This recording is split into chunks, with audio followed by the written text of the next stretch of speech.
4조 2교대라고 들어보셨나요?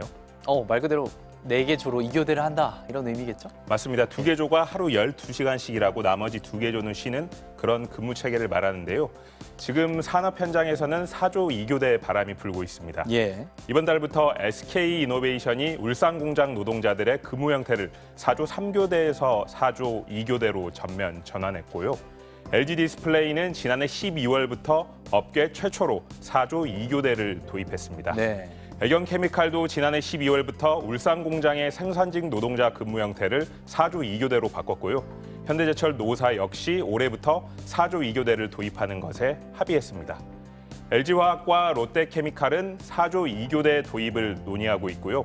제철, 정유, 화학업계를 중심으로 4조 2교대를 도입한 기업들이 점차 늘고 있습니다. 예, 정말 바람이라고 불러야 될 것 같은데 이 기업들이 왜 이걸 도입하려고 하는 건가요?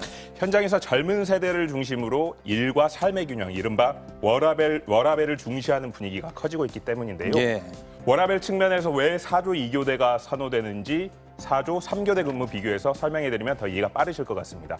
4조 3교대의 경우에는 하루 24시간을 3개 조가 8시간씩 나눠 일하고 한 조는 쉬게 됩니다. 개별 근무조가 사흘 일하고 하루 쉬거나 엿새 일하고 이틀 쉬는 형태입니다. 예. 4조 2교대의 경우를 볼까요?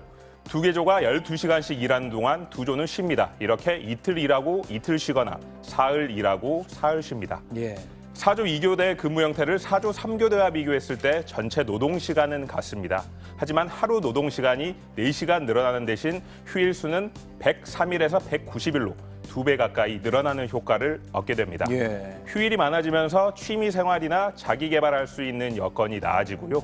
출퇴근 횟수가 줄어드니까 통근에 드는 시간을 아낄 수 있습니다. 근무교대 횟수가 줄어드니 교대 과정에서 발생하는 작업 손실이 주는 등 생산성도 오히려 높아져 기업들 입장에서도 나쁘지 않다는 설명입니다. 예, 무엇보다 이 워라밸이라는 트렌드와 잘 맞는 게 좋은 것 같습니다. 근데 이게 도입에 어려움은 없습니까? 맞습니다. 익숙해진 근무 형태를 갑자기 바꾸는 거기 때문에 현장에서는 반발도 분명히 있는데요. 예. 지금 하나솔루션 노동조합 같은 경우에 4조 2교대 도입을 두고 조합원들을 상대로 최근 여론조사를 벌이기도 했는데요. 원래 노조는 조합원 3분의 2가 찬성하면 사측과 4조 2교대 도입을 논의하려고 했습니다. 하지만 노조 내 찬반 여론이 팽팽해서 결국 부결됐는데요. 특히 50대 이상 조합원 대다수는 4조 2교대 전환을 원치 않았습니다. 노동시간이 늘어나는데 부담이 있는 거죠. 예. 앞서 제가 현대제철 노사가 4조 2교대 도입에 합의했다고 말씀드렸었는데요. 그런데 상대적으로 고령의 노동자가 많은 현대제철 인천공장에서는 4조 2교대 도입이 2번이나 부결된 뒤에야 3차 투표에서 통과됐습니다. 비용도 문제입니다. 예. 4조 3교대의 경우 추가 고용 없이 노동시간만 늘려서 4조 2교대 전환이 가능합니다. 상대적으로 부담이 덜하죠. 하지만 3조 2교대를 운영하는 등 인력 여건이 충분하지 않은 기업의 경우 새로 인력을 충원해야 하기 때문에 4조 2교대 도입에 부담을 느낄 수 있습니다. 인력을 확충하지 않고 이걸 만약에 도입을 한다면 이 사고의 위험성도 있을 것 같거든요. 맞습니다. 실제로 한국철도공사는 지난 2020년부터 3조 2교대에서 4조 2교대로의 전환을 점차 확대하고 있는데 10년간 줄어들던 철도 사고가 지난해 66건으로 전년보다 오히려 늘기도 했습니다. 예. 이는 인력 확충이 제대로 되지 않은 상황에서 4조 2교대 근무를 실시해 인력난이 심해지고 숙련도가 떨어졌기 때문이라는 분석인데요. 이 때문에 국토교통부는 한국철도공사에 지난달 4조 2교대에서 3조 2교대로의 근무 환원을 명령했습니다. 현재 4조 2교대로에 전환했거나 도입을 논의한 기업은 상대적으로 인력 상황에 여력이 있어서 이미 4조 3교대를 시행하는 대기업들입니다.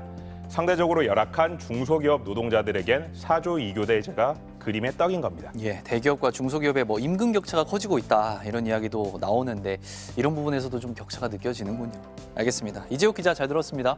지난 1월 KTX 열차가 김천 구미역 근처에서 탈선했습니다. 승객 7명이 다쳤습니다. 7월에는 SRT 열차가 대전에서 탈선했습니다. 역시 승객 7명이 다쳤고 상하행선 운행이 2시간 넘게 지연됐습니다.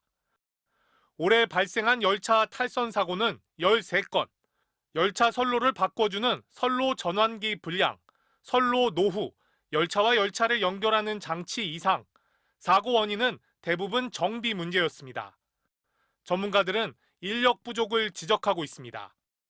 철도 안전 체계라는 게 결국 이제 사람 인력으로 하는 것입니다. 현장 인력들이 과연 충분히 안전을 체크할 수 있는 여건이 되는지가 이제 2019년 코레일은 외부 회계법인에 의뢰해 적정 인력에 대한 진단을 받았습니다. 차량, 전기, 시설, 유지 관리에 추가로 1,668명이 더 필요하다는 결과가 나왔습니다. 하지만 직원은 더 늘지 않았습니다. 반면 점검해야 할 선로 길이는 2015년 8,465km에서 지난해 9,874km로 늘었습니다. 3조 2교대에서 이제 4조 2교대로 전환하면서 국토부에서 한 명도 증원을 안 해줬거든요. 조당 인력은 오히려 줄어버렸어요.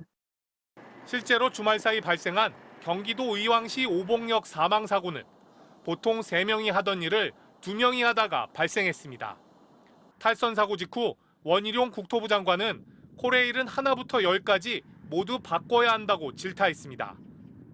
국토부 담당자는 매뉴얼을 지켰는지 인력 배치가 효율적인지 조사가 필요하다며 이런 것 없이 인력이 부족하다는 건 받아들이기 어렵다고 말했습니다.